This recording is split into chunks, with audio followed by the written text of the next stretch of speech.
ವೀಕ್ಷಕರೇ, ಸುಹಾಸಿನಿ ಕಾರ್ಯಕ್ರಮಕ್ಕೆ ಸ್ವಾಗತ. ಪ್ರತಿಯೊಂದು ದಿನ ಒಂದೊಂದು ಹೊಸ ವಿಷಯಗಳನ್ನು ನಿಮ್ಮ ಮುಂದೆ ಇಡೋ ಪ್ರಯತ್ನ ನಾವು ಮಾಡ್ತಾ ಇದ್ದೀವಿ.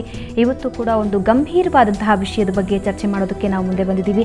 ಹಾರ್ಮೋನಲ್ ಇಂಬ್ಯಾಲೆನ್ಸಿಂದ ಸಾಕಷ್ಟು ತೊಂದರೆಗಳಾಗುತ್ತೆ. ಅದರಲ್ಲೂ ಮುಖ್ಯವಾಗಿ ಗರ್ಭಧಾರಣೆಗೆ ಸಾಕಷ್ಟು ತೊಂದರೆ ಆಗುತ್ತೆ. ಹಾಗಾದರೆ ಈ ಹಾರ್ಮೋನಲ್ ಇಂಬ್ಯಾಲೆನ್ಸ್ ಅಂದರೆ ಏನು, ಯಾವ ಕಾರಣಕ್ಕೆ ಬರುತ್ತೆ, ಏನೆಲ್ಲ ಚಿಕಿತ್ಸೆಗಳಿವೆ, ಇದೇ ವಿಷಯದ ಬಗ್ಗೆ ಇವತ್ತಿನ ಸುಹಾಸಿನಿ ಬೆಳಕು ಚೆಲ್ಲುತ್ತೆ. ಮತ್ತೊಮ್ಮೆ ಕಾರ್ಯಕ್ರಮಕ್ಕೆ ಸ್ವಾಗತ. ನಾನು ಭಾವನಾ.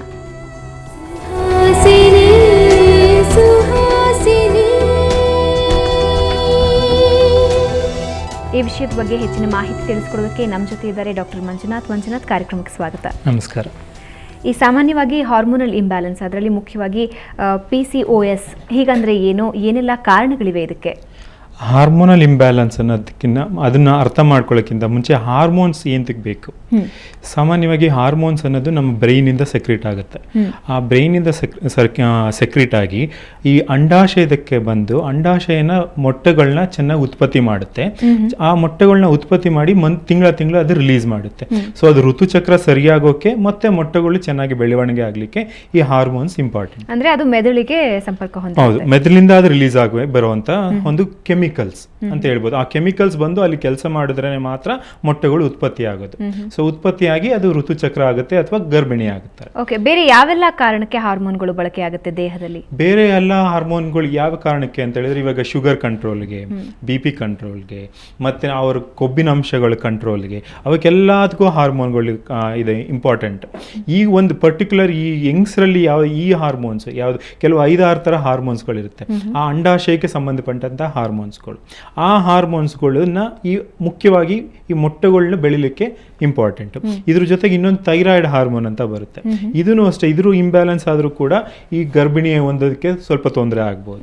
ಸೊ ಮುಖ್ಯವಾಗಿ PCOD ಅಂತ ಹೇಳಿದ್ರೆ ಪಾಲಿಸಿಸ್ಟಿಕ್ ಓವರಿಯನ್ ಸಿಂಡ್ರೋಮ್ ಅಥವಾ ಡಿಸೀಸ್ ಅಂತ ಏನ್ ಹೇಳ್ತೀವಿ. ಅದರಲ್ಲಿ ಕೆಲವೊಂದು 5-6 ಥರ ಹಾರ್ಮೋನ್ ಅಲ್ಲಿ ವ್ಯತ್ಯಾಸ ಆಗ್ಬಿಡುತ್ತೆ, ಏರುಪೇರು, ಒಂದು ಜಾಸ್ತಿ ಆಗೋದು, ಒಂದು ಕಮ್ಮಿ ಆಗೋದು. ಇದನ್ನೇ ನಾವೇನು ಹೇಳ್ತೀವಿ PCOD ಅಂತ ಹೇಳ್ತೀವಿ. ಈ PCOD ಅಂತ ಅದನ್ನ ಹೇಗೆ ಡಯಾಗ್ನೋಸ್ ಮಾಡ್ತೀವಿ ಅಥವಾ ಹೇಗೆ ತಿಳ್ಕೊಂತೀವಿ ಅಂತ ಹೇಳಿದ್ರೆ, ಒಂದು ಯಂಗ್ಸ್ಗೆ ಇವಾಗ ಸೈಕಲ್ಸ್ ತಿಂಗಳ ಬರಬೇಕು. 28ರಿಂದ 30 ದಿವಸ ಅಥವಾ 35 ದಿವಸದೊಳಗಡೆ ಬಂದರೆ ಅದು ನಾರ್ಮಲ್ ಸೈಕಲ್ ಅಂತ ಹೇಳ್ತೀವಿ. ಅದೇನಾದ್ರು ಇರ್ರೆಗ್ಯುಲರ್ ಆಯಿತು ಅಂದರೆ 40 ದಿವಸ 50 ದಿವಸಕ್ಕೊಂದ್ಸರಿ ಅದನ್ನು ಇರ್ರೆಗ್ಯುಲರ್ ಪೀರಿಯಡ್ಸ್, ಪ್ರೊಲಾಂಗ್ ಆಗುತ್ತೆ ಸಾಮಾನ್ಯವಾಗಿ. ಸೊ ಆ ಥರ ಏನಾದ್ರು ಒಂದು ಸಿಂಪ್ಟಮ್ಸ್ ಇದ್ದರೆ, ಅಥವಾ ಅವರಲ್ಲಿ ಈ ಹೆಚ್ಚಿಗೆ ಕೂದಲು ಬರೋದು, ಮುಖದಲ್ಲಿ ಕೂದಲು ಬರೋದು, ಕೈಯಲ್ಲಿ ಕೂದಲು ಬರೋದು, ಆ ಥರದ್ದು ಏನಾದ್ರು ಸಿಂಪ್ಟಮ್ಸ್ ಇದ್ದರೆ, ಅಥವಾ ನಾವು ಸ್ಕ್ಯಾನ್ ಮಾಡಿ ನೋಡಿದಾಗ ಅಂಡಾಶಯದಲ್ಲಿ ತುಂಬ ನೀರು ಗೆಡ್ಡೆಗಳು, ಅದನ್ನು ಪಾಲಿಸಿಸ್ಟಿಕ್ ಓವರಿ ಅಂತ ಹೇಳ್ತೀವಿ. ಅಥವಾ ಅವರಲ್ಲಿ ಒಂದು ಕೆಲವು ಕೆಮಿಕಲ್ಸ್ನ ಟೆಸ್ಟ್ ಮಾಡಿದಾಗ, ಹಾರ್ಮೋನ್ಸ್ನ ಟೆಸ್ಟ್ ಮಾಡಿದಾಗ, FSH ಮತ್ತು LH ಅಂತ 2 ಮುಖ್ಯ ಹಾರ್ಮೋನ್ಸ್, ಅದನ್ನು ಚೆಕ್ ಮಾಡಿದಾಗ ಅದರಲ್ಲಿ ಏರುಪೇರು ಆಗುತ್ತೆ. LH ಅನ್ನೋದು ಸ್ವಲ್ಪ ಜಾಸ್ತಿ ಆಗ್ತಾ ಹೋಗುತ್ತೆ, FSH ಅನ್ನೋದು ಕಮ್ಮಿ ಆಗ್ತಾ ಇರುತ್ತೆ. ಆ ಥರ ಏರುಪೇರು ಇರಿದ್ರೆ ಅದನ್ನು ನಾವು ಕರೆಕ್ಟಾಗಿ ಪಾಲಿಸಿಸ್ಟಿಕ್ ಓವರಿಯನ್ ಸಿಂಡ್ರೋಮ್ ಅಂತ ಕರಿತೀವಿ. ಓಕೆ, ಅದಕ್ಕೆ ಕಾರಣಗಳೇನು? ಈ ರೀತಿ ಕಾರಣಗಳು, ಮುಖ್ಯವಾಗಿ ಕಾರಣಗಳು ಆ್ಯಕ್ಚುಲಿ ಎಕ್ಸಾಕ್ಟ್ ಕಾರಣಗಳು ಗೊತ್ತಿಲ್ಲ. ಒಂದು ಮೇನ್ ಕಾರಣ ಬಂದು ಜೀನ್ ಪ್ರಾಬ್ಲಮ್ ಅಂತ ಹೇಳ್ತೀವಿ. ಆ ಜೀನ್ ಕಾರಣದಿಂದನೇ ಅದು ವ್ಯತ್ಯಾಸವಾಗಿ ಆ ಹಾರ್ಮೋನ್ ಇಂಬ್ಯಾಲೆನ್ಸ್ ಸ್ಟಾರ್ಟ್ ಆಗುತ್ತೆ. ಆ ಹಾರ್ಮೋನ್ ಇಂಬ್ಯಾಲೆನ್ಸ್ ಇಂದ ಈ ಪಾಲಿಸಿಸ್ಟಿಕ್ ಓವರಿ ಬರುತ್ತೆ. ಕೆಲವು ಜನಗಳು ಏನು ಅನ್ಕೊಂತಾರೆ, ಪಾಲಿಸಿಸ್ಟಿಕ್ ಓವರಿ ಬಂದು ಆಮೇಲೆ ಹಾರ್ಮೋನ್ಸ್ ಇಂಬ್ಯಾಲೆನ್ಸ್ ಆಗ್ತಾ ಇದೆ ಅಂತೇಳಿ. ಪಾಲಿಸಿಸ್ಟಿಕ್ ಅನ್ನೋದು ಒಂದು ಸ್ಕ್ಯಾನ್ ಅಲ್ಲಿ ಕಂಡುಹಿಡಿಯುವಂತ ಒಂದು ಸೈನ್ ಅಷ್ಟೇ. ಬಟ್ ಮೇನ್ಲಿ ಅದು ಹಾರ್ಮೋನ್ ಇಂಬ್ಯಾಲೆನ್ಸ್ ಸ್ಟಾರ್ಟ್ ಆಗುತ್ತೆ. ಆ ಹಾರ್ಮೋನ್ ಇಂಬ್ಯಾಲೆನ್ಸ್ ಸ್ಟಾರ್ಟ್ ಆಗ್ಲಿಕ್ಕೆ ಮುಂಚೆ ಜೀನ್ ಆಲ್ಟ್ರೇಷನ್ ಆಗುತ್ತೆ. ಸೊ ಸಾಮಾನ್ಯವಾಗಿ ಏನಂತಾರೆ, ಒಂದು ತಿಂಗಳು ಟ್ರೀಟ್ಮೆಂಟ್ ತಗೊಂಡ್ಬಿಟ್ರೆ ಇದು ಕ್ಯೂರ್ ಆಗಿಬಿಡುತ್ತೆ ಪಾಲಿಸಿಸ್ಟಿಕ್ ಓವರಿ ಅಂತ ಎಷ್ಟೊಂದು ಜನಕ್ಕೆ ತಲೆಯಲ್ಲಿ ಅದೇ ತರ ಕುತ್ಕೊಂಡಿರುತ್ತೆ. ಬಟ್ ಏನು ಅಂತ ಹೇಳಿದ್ರೆ, ಇದು ಕ್ಯೂರ್ ಆಗಲ್ಲ. Polycystic ovary to be frank cure ಆಗಲ್ಲ. Only thing you can keep it under control. ಕೆಲವು ಮೆಡಿಸಿನ್ಸ್ಗಳು ಅಥವಾ ಲೈಫ್ ಸ್ಟೈಲ್ ಮಾಡಿಫಿಕೇಶನ್ ಮಾಡಿಸ್ಕೊಂಡು ಅದನ್ನ ಕಂಟ್ರೋಲಲ್ಲಿ ಇಟ್ಕೊಬೋದೇ ಹೊರತು ಕಂಪ್ಲೀಟ್ ಕ್ಯೂರ್ ಅಂತೂ ಮಾಡ್ಲಿಕ್ಕಾಗಲ್ಲ. ಪಾಲಿಸಿಸ್ಟಿಕ್ ಓವರಿಯಿಂದ ಆಗುವಂತಹ ತೊಂದರೆಗಳೇನಾದ್ರೂ ಇದೆಯಾ? ಹೌದು, ತೊಂದರೆಗಳು ಅಂತ ಹೇಳಿದ್ರೆ ಈ ಸಾಮಾನ್ಯವಾಗಿ ಇರ್ರೆಗ್ಯುಲರ್ ಪೀರಿಯಡ್ಸ್ ಅಂತ ಹೇಳಿದ್ನಲ್ಲ, ಅದು ಇವ್ರಿಗೆ ಟೀನೇಜರ್ಸ್ ಅಲ್ಲೇ ಸ್ಟಾರ್ಟ್ ಆಗಿಬಿಡುತ್ತೆ. ಇರ್ರೆಗ್ಯುಲರ್ ಪೀರಿಯಡ್ ಸ್ಟಾರ್ಟ್ ಆಗೋದು ಅಥವಾ ಜಾಸ್ತಿ ಋತುಸ್ರಾವ ಆಗೋದು, ಆ ಥರದ್ರಲ್ಲಿ ಪ್ರಾಬ್ಲಮ್ ಬರುತ್ತೆ ಟೀನೇಜರ್. ಮಧ್ಯ ವಯಸ್ಸದವ್ರಿಗೆ ಮಕ್ಕಳು ಪ್ರಾಬ್ಲಮ್. ಅಂದರೆ ಪಾಲಿಸಿಸ್ಟಿಕ್ ಓವರಿ ಇದ್ದವ್ರಿಗೆ ಎಲ್ಲರಿಗೂ ಮಕ್ಕಳು ಪ್ರಾಬ್ಲಮ್ಮು, ಇನ್ಫರ್ಟಿಲಿಟಿ ಪ್ರಾಬ್ಲಮ್ ಬರುತ್ತೆ ಅಂತಿಲ್ಲ. ಕೆಲವೊಬ್ಬರಿಗೆ ಒಂದು ಅರೌಂಡ್ 30 to 40% ಆಫ್ ಪಾಲಿಸಿಸ್ಟಿಕ್ ಪೇಷಂಟ್ಸ್ವರೆಗೆ ಈ ಥರ ಪ್ರಾಬ್ಲಮ್ ಸ್ಟಾರ್ಟ್ ಆಗುತ್ತೆ. ಏನು ಒಂದೊಂದು ಸರಿ ಅವ್ರು ಪ್ರೆಗ್ನೆಂಟೇ ಆಗಲ್ಲ, ಅಕಸ್ಮಾತ್ ಆದ್ರೂ ಅಬಾರ್ಷನ್ ಆಗೋದು, ವಿತಿನ್ 3 months ಒಳಗಡೆ ಅಬಾರ್ಷನ್ ಆಗುವಂಥ ಚಾನ್ಸಸ್ಗಳು, ಆ ಥರದ ಪ್ರಾಬ್ಲಮ್ ಬರ್ಬೋದು. ಅಥವಾ 45 ಮೇಲ್ಪಟ್ಟರೆ ಈ ಪಾಲಿಸಿಸ್ಟಿಕ್ ಓವರಿ ಏನು ಟರ್ನ್ ಆಗುತ್ತೆ ಅಂತ ಹೇಳಿದ್ರೆ, ಒಂದು ಡಯಾಬಿಟಿಕ್ ಟರ್ನ್ ಆಗ್ಬೋದು, ಎರಡನೇದು ಅವ್ರಿಗೆ ಎಂಡೋಮೆಟ್ರಿಯಲ್ CA ಅಂತ ಒಂದು ಕ್ಯಾನ್ಸರ್, ಅದಕ್ಕೆ ಟರ್ನ್ ಆಗ್ಬೋದು. ಸೊ ಇದೆಲ್ಲ ಒಂದು ಲಾಂಗ್ ಟರ್ಮ್ ಕಾಂಪ್ಲಿಕೇಶನ್ಸ್ ಅಂತ ಹೇಳ್ಬೋದು. ಎಲ್ಲರಿಗೂ ಅಲ್ಲ, ಮೇ ಬಿ ಅವ್ರ ರಿಸ್ಕ್ ಜಾಸ್ತಿ ಇರುತ್ತೆ. ಯಾರಿಗೆ ಪಾಲಿಸಿಸ್ಟಿಕ್ ಓವರಿ ಇರುತ್ತೋ ಅಂಥವ್ರಿಗೆ ಈ ಥರ ರಿಸ್ಕ್, ಡಯಾಬಿಟಿಸ್ ಡೆವಲಪ್ ಆಗುವಂಥದ್ದು ಮತ್ತು ಎಂಡೋಮೆಟ್ರಿಯಲ್ ಕಾರ್ಸಿನೋಮಾ ಅಂದರೆ ಕ್ಯಾನ್ಸರ್, ಅದು ಡೆವಲಪ್ ಆಗುವಂಥ ಚಾನ್ಸಸ್ ಜಾಸ್ತಿ ಇರುತ್ತೆ. ಓಕೆ, ಒಂದು ವೇಳೆ ಈ ರೀತಿ ಬಂದು ಚಿಕಿತ್ಸೆ ಏನಾದರೂ ಪಡ್ಕೊಂಡ ನಂತರ ಅವರೇನಾದರೂ ಗರ್ಭಿಣಿ ಆದರೆ ಅವರು ಮುನ್ನೆಚ್ಚರಿಕೆ ಯಾವ ರೀತಿ ತಗೋಬೇಕಾಗುತ್ತೆ? ಯಾಕಂದರೆ ಚಿಕಿತ್ಸೆ ಒಂದು ಪಾರ್ಟ್ ಆದರೆ ಅದಾದ ನಂತರದ ಎಫೆಕ್ಟ್ಸ್ ಬಗ್ಗೆ ಗಮನ ಕೊಡಬೇಕಾಗುತ್ತೆ. ಒಂದು ವೇಳೆ ಅವರು ಪ್ರೆಗ್ನೆಂಟ್ ಆದರೆ ಏನೆಲ್ಲ ಗಮನ ಹರಿಸಬೇಕಾಗತ್ತೆ? ಒಂದು, ನಾನು ಆಗಲೇ ಹೇಳಿದಾಗ್ಲೇ ಅಬಾರ್ಷನ್ ಜಾಸ್ತಿ ಇರುತ್ತೆ ರಿಸ್ಕ್. ಯಾಕೆ ಅಂತ ಹೇಳಿದ್ರೆ ಗರ್ಭಕೋಶದ ಲೈನಿಂಗ್ ವೀಕ್ ಇರುತ್ತೆ ಅವ್ರಿಗೆ. ಸೊ ಅದು ಗರ್ಭ ಅಂಟ್ಕೊಳ್ಳೋಗೋದು ಸಾಧಾರಣವಾಗಿ ಮೆತ್ತಗೆ ಅಂಟ್ಕೊಂಡಿರುತ್ತೆ, ಅಂತ ಸ್ಟ್ರಾಂಗಾಗಿ ಅಂಟ್ಕೊಂಡಿರಲ್ಲ. ಸೊ ಅಬಾರ್ಷನ್ ಆಗೋ ಚಾನ್ಸಸ್ ಇರುತ್ತೆ. ಫಸ್ಟ್ ಆಫ್ ಆಲ್ ಏನು ಮಾಡಬೇಕು, ಅವರು ಪ್ರೊಜೆಸ್ಟ್ರೋನ್ ಸಪ್ಲಿಮೆಂಟ್ಸ್ ಅಂತ ತೊಗೊಬೇಕು. 3 months ದಾಟೋವರೆಗೂ ಅವರು ತುಂಬ ಹುಷಾರಾಗಿರಬೇಕು. ಯಾವ್ದಾದ್ರು ಡಾಕ್ಟರ್ ಗೈನಕಾಲಜಿಸ್ಟ್ನ ಕಂಡು ಅವ್ರಿಗೆ ಪ್ರೊಜೆಸ್ಟ್ರೋನ್ ಸಪೋರ್ಟ್ ಖಂಡಿತವಾಗ್ಲೂ ಬೇಕಾಗುತ್ತೆ. 3 months 3.5 monthsವರೆಗೂ ಒಳ್ಳೆ ಪ್ರೊಜೆಸ್ಟ್ರೋನ್ ಅಂದರೆ ಟ್ಯಾಬ್ಲೆಟ್ಸ್ ಮೂಲಕ ಆಗಲಿ ಅಥವಾ ಇಂಜೆಕ್ಷನ್ಸ್ ಮೂಲಕ ಆಗಲಿ ಆ ಪ್ರೊಜೆಸ್ಟ್ರೇಷನ್ ಸಪೋರ್ಟ್ ತೊಗೊಬೇಕು. ಜೊತೆಗೆ ಹೊರಗಡೆ ಅಷ್ಟು ಟ್ರಾವೆಲ್ ಮಾಡೋದು ಬೇಡ, ಲಾಂಗ್ ಡಿಸ್ಟೆನ್ಸ್ ಟ್ರಾವೆಲ್ ಮಾಡಬಾರ್ದು. ಮತ್ತು ಭಾರತ ಕೆಲಸಗಳು ಫಸ್ಟ್ 3 months ಅಬಾರ್ಷನ್ ಜಾಸ್ತಿ ಇರೋದ್ರಿಂದ ಭಾರತ ಕೆಲಸಗಳು ಮಾಡಬಾರ್ದು.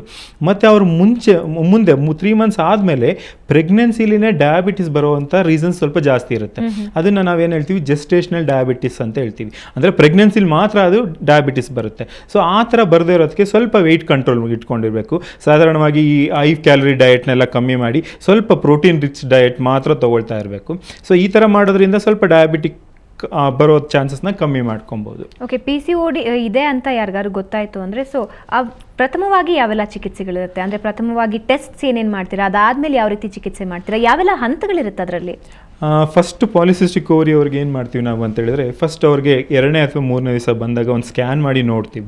ಸ್ಕ್ಯಾನ್ ಮಾಡಿ ನೋಡಿದಾಗ ಅದು ಪಾಲಿಸಿಸ್ಟಿಕ್ ಓವರಿ ಥರ ಇದೆಯಾ ಇಲ್ವಾ ಅಂತ ನೋಡಿಕೊಂಡು ಅವತ್ತೇ ನಾವು ಒಂದು ಹಾರ್ಮೋನ್ ಟೆಸ್ಟ್ ಮಾಡ್ತೀವಿ.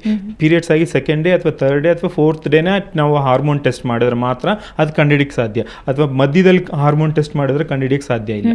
ಸೊ ಅದನ್ನು ಅವತ್ತೇ ಮಾಡಿಕೊಂಡು ಅದರಲ್ಲಿ FSH LH ರೇಷಿಯೋ ನೋಡ್ಕೊಳ್ತೀವಿ. ಸಾಮಾನ್ಯವಾಗಿ FSH LH ರೇಷಿಯೋ 2:1 ಇರಬೇಕು ಅಥವಾ 3:1 ಇರಬೇಕು. ಅದಕ್ಕಿಂತ ಏನಾದ್ರು ಆಲ್ಟ್ರ್ ಆಗಿದ್ರೆ ಸೊ ಅವ್ರನ್ನ ಪಾಲಿಸಿಸ್ಟಿಕ್ ಓವರಿ ಅಂತ ನಾವು ಡಯಾಗ್ನೋಸ್ ಮಾಡ್ತೀವಿ.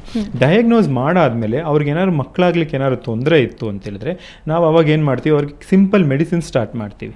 ಸಿಂಪಲ್ ಮೆಡಿಸಿನ್ ಸ್ಟಾರ್ಟ್ ಮಾಡಿದ್ರೆ ಟ್ಯಾಬ್ಲೆಟ್ಸ್, ಯಾವುದೇ ಥರದ ಇಂಜೆಕ್ಷನ್ಸ್ ಇಲ್ಲ, ಆ ಥರ ಏನಿಲ್ಲ, ಟ್ಯಾಬ್ಲೆಟ್ ಸ್ಟಾರ್ಟ್ ಮಾಡಿ ಒಂದು 3 months to 6 months ಟ್ರೈ ಮಾಡಿ ನೀವು ನ್ಯಾಚುರಲ್ ಆಗಿ ಅಂತ ಹೇಳ್ತೀವಿ.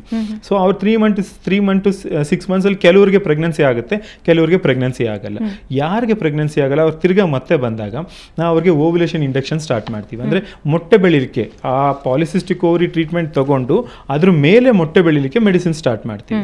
ಅದನ್ನು ಟ್ರೈ ಮಾಡಿ ಅದು ಆಗಿಲ್ಲ ಅಂತ ಹೇಳಿದ್ರೆ ಆಮೇಲೆ ನಾವು ಲ್ಯಾಪ್ರೋಸ್ಕೋಪಿಕ್ ಡ್ರಿಲ್ಲಿಂಗ್ ಅಂತ ಕರ್ಕೊಂಡು ಹೋಗ್ತೀವಿ. ಅಂದರೆ ಲ್ಯಾಪ್ರೋಸ್ಕೋಪಿಕ್ ಡ್ರಿಲ್ಲಿಂಗ್ ಅಂತ ಹೇಳಿದ್ರೆ ಅಲ್ಲಿ ಹೋಗ್ಬಿಟ್ಟು ಹಾರ್ಮೋನ್ಸ್ ಉತ್ಪತ್ತಿ ಆಗುವಂಥ ಜಾಗದಲ್ಲಿ ಡ್ರಿಲ್ಲಿಂಗ್ ಅಂತ ಮಾಡೋದು. ಸೊ ಇದರಿಂದ ಮಾಡೋದ್ರಿಂದ ಏನಾಗುತ್ತೆ, ಅದು ಆ್ಯಂಡ್ರೋಜನ್ಸ್ ಅಂತ ಹಾರ್ಮೋನ್ಸು ಕಮ್ಮಿ ಆಗುತ್ತೆ. ಆ ಆ್ಯಂಡ್ರೋಜನ್ಸ್ ಅನ್ನೋ ಹಾರ್ಮೋನ್ ಕಮ್ಮಿ ಆದಾಗ ಮೊಟ್ಟೆಗಳು ಚೆನ್ನಾಗಿ ಉತ್ಪತ್ತಿ ಆಗುತ್ತೆ, ಪ್ರೆಗ್ನೆನ್ಸಿಗೆ ಅದು ತುಂಬ ಹೆಲ್ಪ್ ಆಗುತ್ತೆ. ಸೊ ಇದು ಸ್ಟೇಜ್ ಬೈ ಸ್ಟೆಪ್ ನಾವು ಕರ್ಕೊಂಡು ಹೋಗುವಂಥ ಒಂದು ವಿಧಾನ.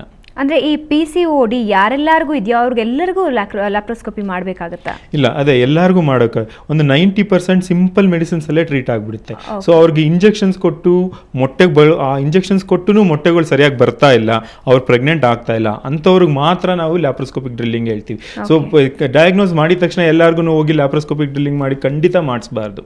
ಅವ್ರಿಗೆ ಸಫಿಷಿಯೆಂಟ್ ಮೆಡಿಸಿನ್ಸಲ್ಲೇ ಟ್ಯಾಬ್ಲೆಟ್ಸಲ್ಲೇ ಮೊಟ್ಟೆಗಳು ಉತ್ಪತ್ತಿ ಆಗುತ್ತೆ ಅಂತ ನೋಡಿಕೊಂಡು ಅವರು ಆಗಿಲ್ಲ ಅಂತ ಹೇಳಿದ್ರೆ ಅಂಥವ್ರಿಗೆ ಮಾತ್ರ ನಾವು ಲ್ಯಾಪ್ರೋಸ್ಕೋಪಿಕ್ ಡ್ರಿಲ್ಲಿಂಗಿಗೆ ಕರ್ಕೊಂಡು ಹೋಗ್ತೀವಿ. ಓಕೆ, ಇದ್ರ ಬಗ್ಗೆ ನಿಮ್ಮ ಜೊತೆ ಇನ್ನಷ್ಟು ಮಾತಾಡ್ತೀನಿ. ಸೊ ವೀಕ್ಷಕರೇ, ಹಾರ್ಮೋನಲ್ ಇಂಬ್ಯಾಲೆನ್ಸ್ ಆದಾಗ ಖಂಡಿತ ಯಾವುದೇ ಕಾರಣಕ್ಕೂ ನೆಗ್ಲೆಕ್ಟ್ ಮಾಡಬೇಡಿ.